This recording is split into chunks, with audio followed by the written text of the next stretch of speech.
Okay,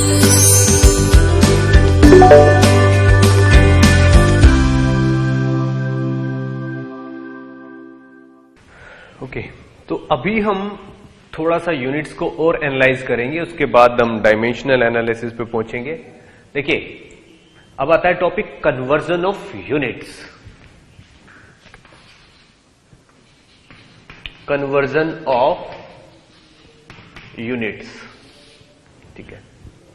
change of unit भी कह सकते हैं हम, चेंज ऑफ यूनिट। मीनिंग क्या है? देखिए, किसी भी यूनिट को, ठीक है ना, कोई भी यूनिट, तो यूनिट इन ए सिस्टम, अगर इसको मुझे चेंज करना है यूनिट इन बी सिस्टम, मान लीजिए एसआई सिस्टम है या ये एमकेआई सिस्टम या कोई भी सिस्टम है, वो आपकी मर्जी है। मान लो आपके गांव का सिस्टम है,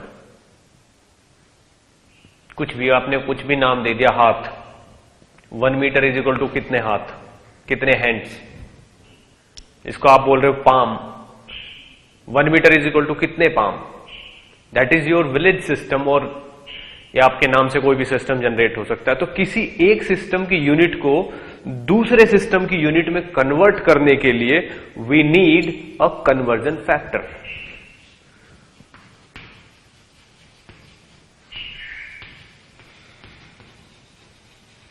we need a conversion factor which is a ratio of unit. अब ये कन्वर्जन फैक्टर क्या होता है? It is a ratio of units and equal to unity. जो कन्वर्जन फैक्टर होता है वो यूनिट्स का रेशियो होता है, और जब यूनिट का रेशियो होगा, ठीक है, तो डेफिनेटली एक नंबर होगा और उसकी वैल्यू कितनी होगी? 1। फॉर एग्जाम्पल जैसे एक कन्वर्जन फैक्टर है 60 second divided by 1 minute. 60 second divided by 1 minute, 60 second और 1 मिनट दोनों बराबर है, इसलिए ये चीज होगी 1। तो this is a conversion factor जिसकी बात हो रही है, और जो किसके बराबर है? 1 के। अब ये कन्वर्जन फैक्टर हर चेंज के लिए होता है, ठीक है ना। यहां पे मान लीजिए मुझसे क्वेश्चन पूछा गया है 2 मिनट्स इज इक्वल टू कितने सेकेंड, ये स्पेस है, यहां पे मुझे कुछ फिल करना है, ठीक है ना। दिस इज ब्लैंक स्पेस, कितने सेकेंड, तो यहां पे मुझे मिनट को किस में कन्वर्ट करना है? सेकेंड में। तो मैं क्या करूंगा? ये वाला कन्वर्जन फैक्टर यूज करूंगा। तो 2 मिनट मल्टीप्लाई बाई 1, यानी कि 2 minute multiply by this conversion factor, 60 second divided by 1 minute. अब इस मिनट से ये मिनट कट गई और इस 1 से ये 2 कट के 2 आ गया, तो कितना आ गया? 120 सेकेंड्स आपके सामने है, ठीक है। अब ये चीज आप कहीं भी किसी भी यूनिट के साथ कर सकते हो, कहीं भी कर सकते हो, हर एक का अपना कन्वर्जन फैक्टर है। जैसे for example 1 newton is equal to 10 to the power 5 dyne, ठीक है ना। ये एक इक्वेशन है। कन्वर्जन फैक्टर का मीनिंग क्या हुआ? 1 newton divided by 10 to the power 5 dyne is equal to 1। तो ये अपने आप में एक कन्वर्जन फैक्टर है। इसी तरीके से हर यूनिट को दूसरी यूनिट में कन्वर्ट करने के लिए कन्वर्जन फैक्टर है, होता है, एग्जिस्ट करता है, और वो कन्वर्जन फैक्टर आपको याद रखना है, ठीक है। वो कन्वर्जन फैक्टर की लिस्ट आपको बुक में जैसे जैसे चैप्टर चलते जाएंगे, उन कन्वर्जन फैक्टर को आपको खुद से डिराइव करके याद रखना है, ठीक है ना। टाइम टू टाइम हम उसको एक्सप्लेन करते रहेंगे कितना होगा, तो उन चीजों को याद रखना है। बस आपको जरूरत क्या है? एक कन्वर्जन फैक्टर की, किसी एक यूनिट को दूसरी यूनिट में कन्वर्ट करने के लिए। क्लियर? चलिए, अब applications of dimensional analysis.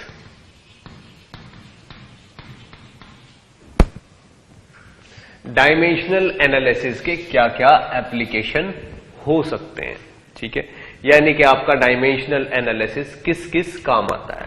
सबसे पहला उसका जो यूज है that is to find unit of a given physical quantity in a given system of units. To find unit of a physical quantity in a given system। देखिए, dimensional analysis का क्या फायदा है, आप किसी भी फिजिकल क्वांटिटी की unit find out कर सकते हो गिवन सिस्टम में, ठीक है ना। फॉर एग्जाम्पल मान लीजिए फोर्स है, ठीक है ना। फोर्स होता है मास इनटू एक्सेलरेशन, ठीक है ना। अब मास की डायमेंशन क्या होगी, m, और इसको कैसे डिनोट करेंगे, ऐसे, ठीक है ना। और एक्सेलरेशन की डायमेंशन क्या होगी, LT-2, ठीक है ना। अब आप सोच रहे होंगे ये डायमेंशन मुझे कहां से पता चली, मैंने तो अभी कुछ किया भी नहीं, डायमेंशन कैसे पता चली, ठीक है ना। तो अभी थोड़ा सा मैं आपको डायमेंशनल फॉर्मूला निकालने की थोड़ी सी प्रोसीजर बताता हूं। डायमेंशनल फॉर्मूला, डायमेंशनल फॉर्मूला किसी भी चीज का कैसे निकलता है, जैसे मान लो स्पीड है, स्पीड होता है लेंथ अपॉन टाइम। तो जितनी भी फंडामेंटल क्वांटिटीज है हर एक को एक डायमेंशनल सिंबल दिया हुआ है, लेंथ को क्या दिया हुआ, L, तो उस L को ऐसे स्क्वायर ब्रैकेट में लिखना होता है U, टाइम को लिखना होता है नीचे, तो इसका डायमेंशन फॉर्मूला होगा LT-1। अब T नीचे है, जब इसको ऊपर ले जाएंगे इस पे -1 लग जाएगा, ये LT-1 हो गया। जैसे फोर्स है, फोर्स होता है मास इनटू एक्सेलरेशन। मास का तो हो गया m, इसमें मल्टीप्लाई होगी किसकी, एक्सेलरेशन की। एक्सेलरेशन क्या होता है, velocity divided time by time, metre per second square. Metre क्या होता है, लेंथ डिवाइडेड बाय टाइम का स्क्वायर, ये हो गया। तो इसका डायमेंशन फॉर्मूला क्या होगा, m इंटू ये क्या होगा, LT-2। तो फोर्स का डायमेंशनल फॉर्मूला होगा MLT-2। इस तरीके से आप फोर्स का भी डायमेंशनल फॉर्मूला निकाल सकते हो। किसी भी चीज का डायमेंशनल फॉर्मूला इसकी हेल्प से आपको मिल सकता है। अब यहां पे इसका क्या होगा, ये MLT-2, ये मुझे पता है, तो इससे इसकी यूनिट निकल सकती है kg। मान लो मेरे को SI सिस्टम में निकालनी है, यूनिट ऑफ डायमेंशन फॉर्मूला ये है, तो मास का क्या होगा kg, ये मीटर होगा, T-2 यानी कि सेकंड का स्क्वायर।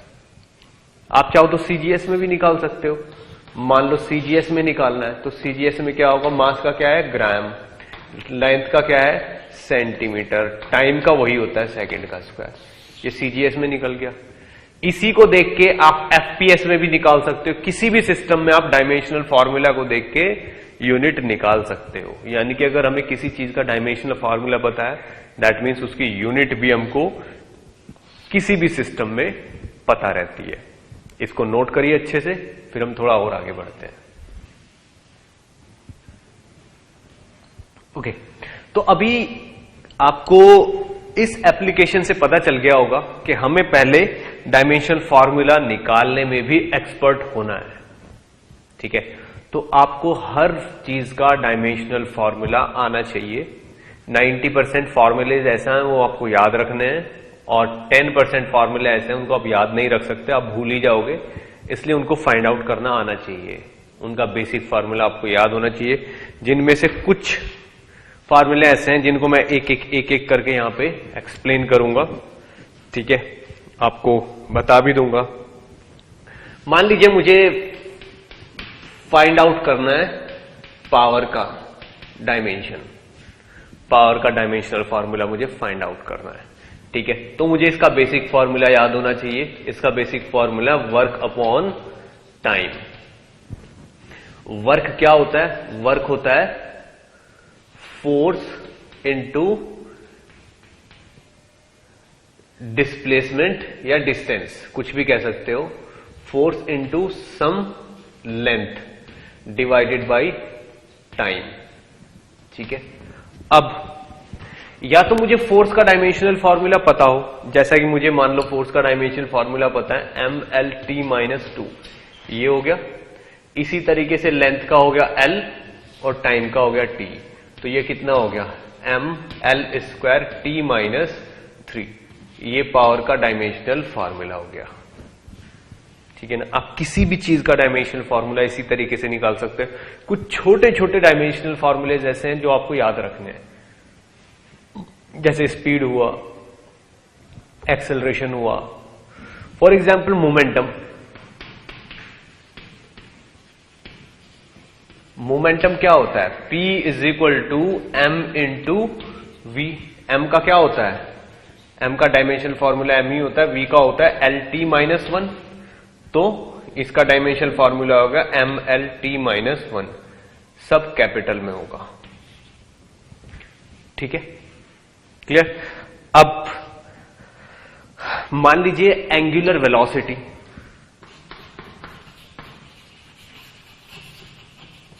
एंगुलर वेलोसिटी जिसको ओमेगा बोलते हैं, ओमेगा का फॉर्मूला होता है delta theta by delta T, यानी कि रेडियन पर सेकेंड, ये होता है। अब रेडियन का डायमेंशन फॉर्मूला कुछ होता ही नहीं है, डिवाइडेड बाई टाइम, टाइम का फॉर्मूला क्या होता है? टी। अब जो चीज रेशियो होते हैं, रेडियन क्या है? रेडियन तो एक रेशियो है, तो जो रेशियो होता है उसकी जगह हम 1 लिख देते हैं, तो ये T-1 हो गया डायमेंशन फॉर्मूला। तो किसी एंगल का डायमेंशन फॉर्मूला समझ लीजिए 1 होता है, कुछ होता ही नहीं है। पर जीरो नहीं मानेंगे, क्योंकि जीरो को किसी चीज से डिवाइड करोगे तो एक्चुअल में ये डिवीजन भी नहीं है, इट्स अ सिंबल। 1/t को आप T-1 रख सकते हो, ठीक है, दिस इज सिंबॉलिक फॉर्म। तो डायमेंशनल फॉर्मूला क्या होता है? एक टाइप से सिंबल होता है, कोई कैलकुलेशन के बाद नहीं निकलता ये, ठीक है। इसको अच्छे से नोट करिए, आगे बढ़ते हैं फिर हम।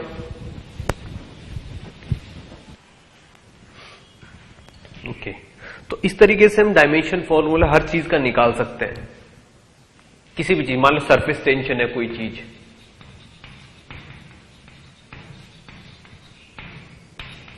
सरफेस टेंशन को मान लो S से डिनोट किया जाता है। सरफेस टेंशन का बेसिक फॉर्मूला होता है फोर्स अपॉन लेंथ।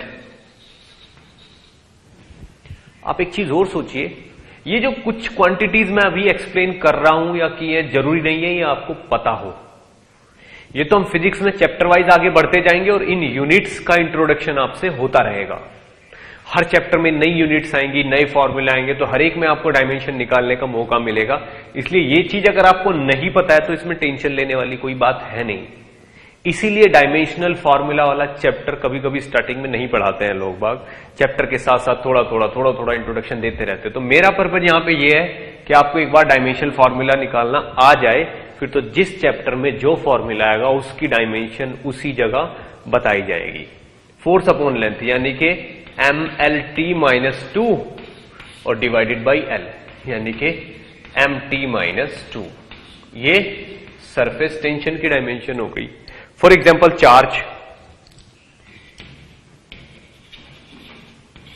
चार्ज होता है Q। Q एक सिंगल फिजिकल क्वांटिटी है जिसकी यूनिट होती है कूलाम, ठीक है ना। पर इसके लिए कोई सिंबल एग्जिस्ट नहीं करता, पर मुझे पता है change in charge divided by time is equal to होता है करंट। ठीक है ना, दिस इज करंट। ठीक है, तो यहां से मेरे पास फॉर्मूला निकल के आ जाता है delta Q is equal to I into delta T. यहां से पता चलता है कि जो चार्ज है उसकी डायमेंशन क्या होनी है, जो करंट की डायमेंशन होनी है। करंट की डायमेंशन थी ए और इसकी डायमेंशन थी टी। तो ये चार्ज का डायमेंशनल फार्मूला हो गया। ठीक, जैसे इलेक्ट्रिक पोटेंशियल,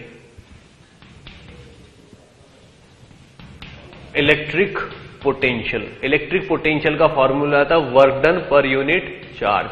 वर्क डन की डायमेंशन क्या होती है, ml2t-2 ये होती है, और चार्ज की क्या हो गई a इंटू टी। तो इस वाले t को ऊपर ले जाएंगे तो t-3 हो जाएगा।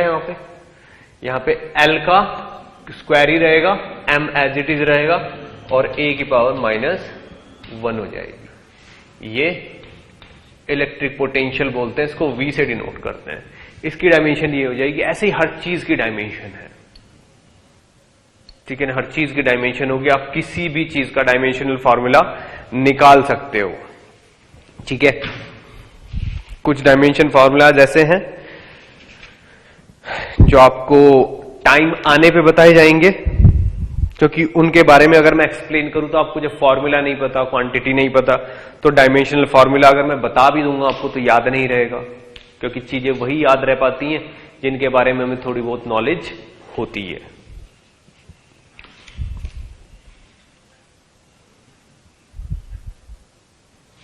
चलिए, अब डायमेंशनल एनालिसिस का एक और एप्लीकेशन है। Next application,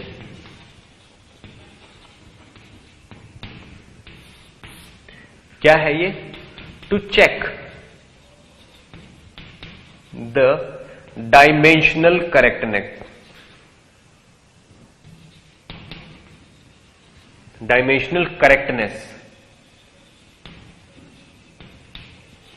of any formula. Dimensional correctness का मतलब है कि डायमेंशन वाइज ये करेक्ट है या नहीं, या ये फॉर्मूला हो सकता है या नहीं। ठीक है, कोई कांस्टेंट टर्म हम चेक नहीं कर सकते, बाकी सारी की सारी टर्म हम चेक कर सकते हैं। देखिए, अगर कोई भी एक्सप्रेशन है तो left hand side dimension should be equal to right hand side dimension for a correct formula.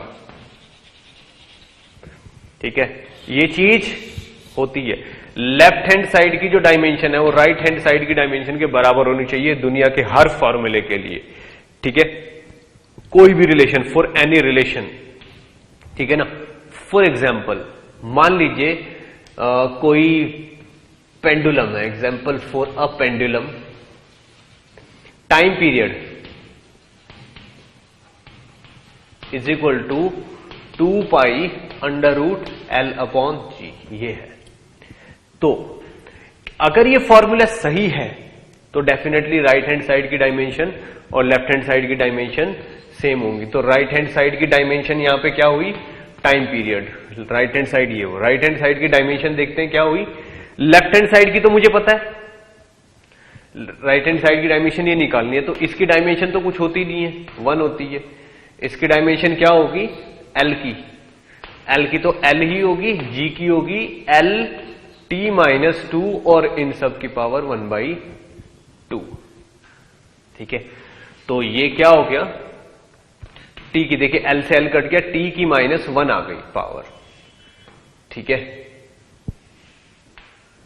T की -1 और 1/T की -1 यानी कि T आ गई।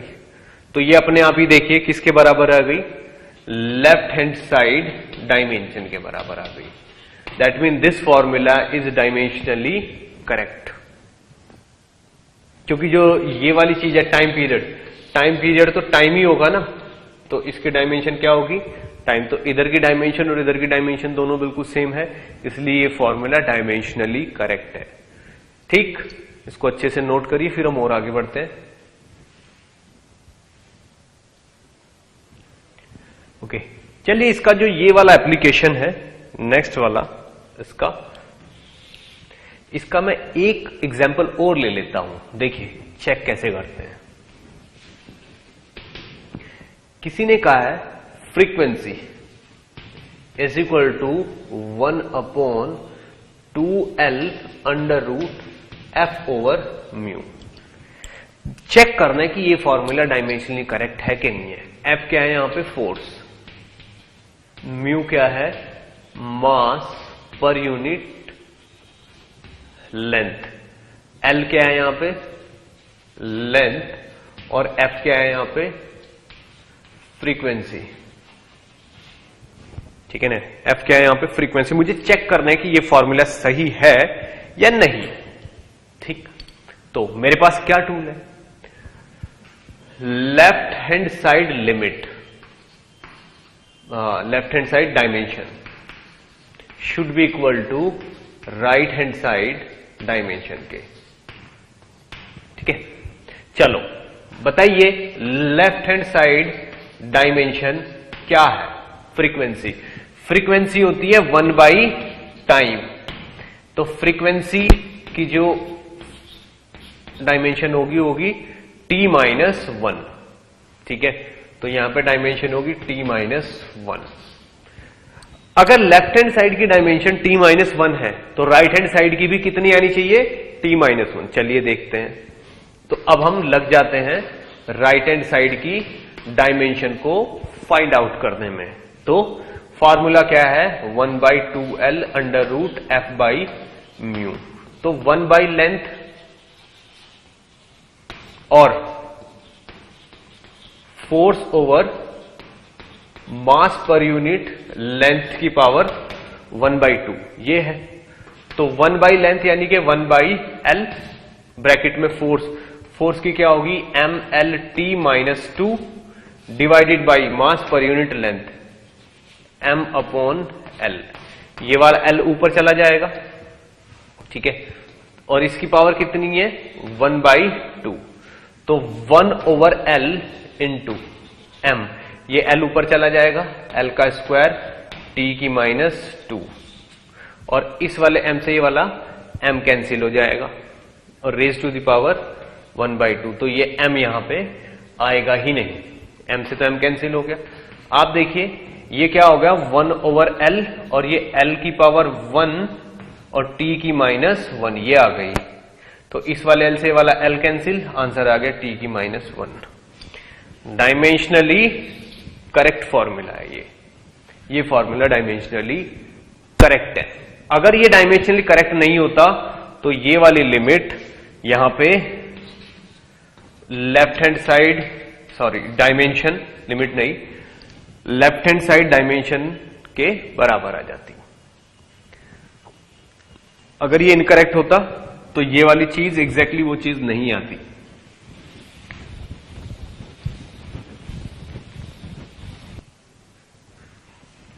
ओके, इसका नेक्स्ट एप्लीकेशन देखिए। टू डिराइव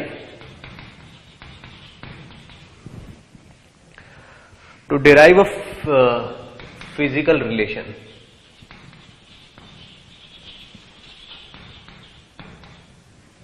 between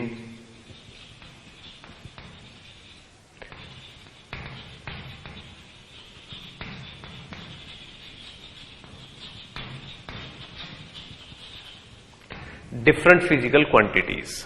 मान लीजिए हमें बहुत सारी फिजिकल क्वांटिटी दे रखी है, तो वो एक दूसरे से किस तरीके से रिलेट होंगी या हो सकती हैं वो इससे पता चलता है। फॉर एग्जाम्पल मान लीजिए हमको बोला है फाइंड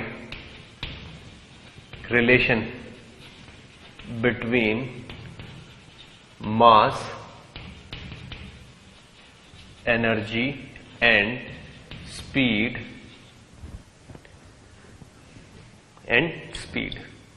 क्या रिलेशन हो सकता है। अब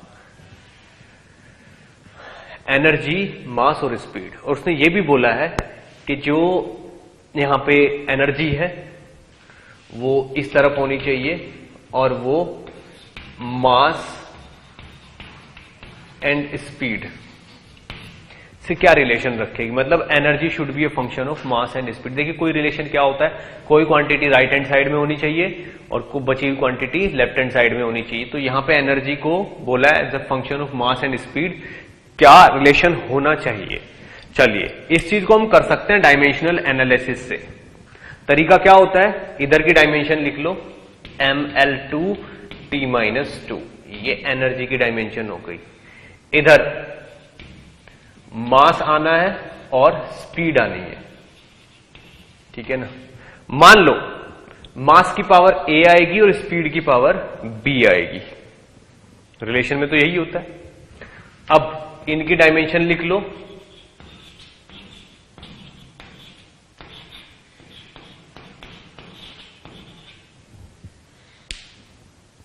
ठीक है। तो ये हो गया MA, L की डायमेंशन B, T की डायमेंशन -B, और ये क्या है ML2T-2, ये हो गया। आप यहीं से देखो, इसी रिलेशन से A की वैल्यू 1 आ गई, B की वैल्यू 2 आ गई, सामने है। L की पावर 2 है तो यहां पे B है, T -B है तो यहां -2 है, ये आ गया। यहां से क्या पता चला, फिर ये रिलेशन क्या देगा आपको, ये रिलेशन देगा E = मास की पावर A और स्पीड की पावर B, तो ये E = m/v², ठीक है ना। अब अगर यहां से ये स्पीड लाइट की है, अगर वो बोलता है कि लाइट की स्पीड में और इन सब में रिलेशन बताइए, तो E = m/c² भी आप लिख सकते थे। C is also speed. आप चाहे कोई फॉर्मूला देख लीजिए, मैक्सिमम फॉर्मूले में वेलोसिटी का स्क्वायर ही रहेगा एनर्जी के दूसरी साइड, जैसे 12 mv², ये होता है काइनेटिक एनर्जी का फॉर्मूला। इससे हमें पता चलता है कि ये जो डायमेंशनल फॉर्मूला है ये सब बता देता है, बट कांस्टेंट टर्म को ये नहीं बता पाता, कांस्टेंट टर्म का कुछ पता नहीं होता। तो इसलिए बेटर होता है जो भी रिलेशन निकल के आया है उसमें हम किसी कांस्टेंट की मल्टीप्लाई करें इंटू mv², इस तरीके से हम बताएं सेफ्टी के लिए। C is some kind of constant. C क्या होता है, कोई कांस्टेंट मान लेते हैं, 1 भी हो सकता है, जैसे काइनेटिक एनर्जी के केस में 1/2 होता है, ठीक है। तो बहुत सारी जगह ऐसी हैं कि जो भी फॉर्मूला आप डिराइव करते हो, ठीक है ना, उसमें एक कांस्टेंट अपनी मर्जी से आप लगा दीजिए सेफ्टी के लिए। क्लियर, इसको अच्छे से नोट करिए, फिर थोड़ा सा और आगे बढ़ते हैं हम, ठीक है। ओके, एक एग्जांपल और देखिए, ठीक है। हमें यहां पे भी एक नया फॉर्मूला डिराइव करना है। डेफिनेटली हम कांस्टेंट टर्म नहीं बता पाएंगे कितनी है, पर डायमेंशनली फॉर्मूला बता सकते हैं कि ये सही है या गलत है। कांस्टेंट टर्म को हम कांस्टेंट कुछ मान लेंगे, एक्सपेरिमेंट्स करके उसकी वैल्यू भी निकाली जा सकती है। क्या है, देखिए इसने क्या बोला है, Stokes formula says that force due to viscosity, यानी कि force F due to viscosity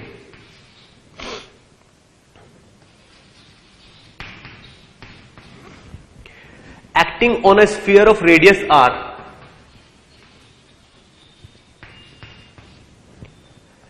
moving in viscous liquid, यानी कि एक लिक्विड रखा हुआ है, अगर उसमें हम एक कोई मेटेलिक स्फीयर ड्रॉप कर दें तो स्फीयर नीचे जाता है, तो उस स्फीयर पे वाटर की वजह से जो ड्रैग फोर्स ऊपर की तरफ या जो रेजिस्टेंस फोर्स लगता है, ठीक है ना, उसकी बात की है कि वो force viscosity, radius and speed पे डिपेंड करता है, ठीक है ना। Liquid depends on viscosity, this is coefficient of viscosity, radius and speed of ball और sphere. Find the relation dimensionally. इन सब का क्या रिलेशन होगा डायमेंशनली। एफ डिपेंड करता है, depends on viscosity, radius and sphere, तो क्या फॉर्मूला होना चाहिए। चलिए एफ को एक तरफ रखते हैं, इज इक्वल टू इसकी power A, coefficient of viscosity, radius की पावर बी और स्पीड की पावर सी रख देते हैं, और यहां पे कांस्टेंट टर्म बाद में हम ऐड कर देंगे। तो अब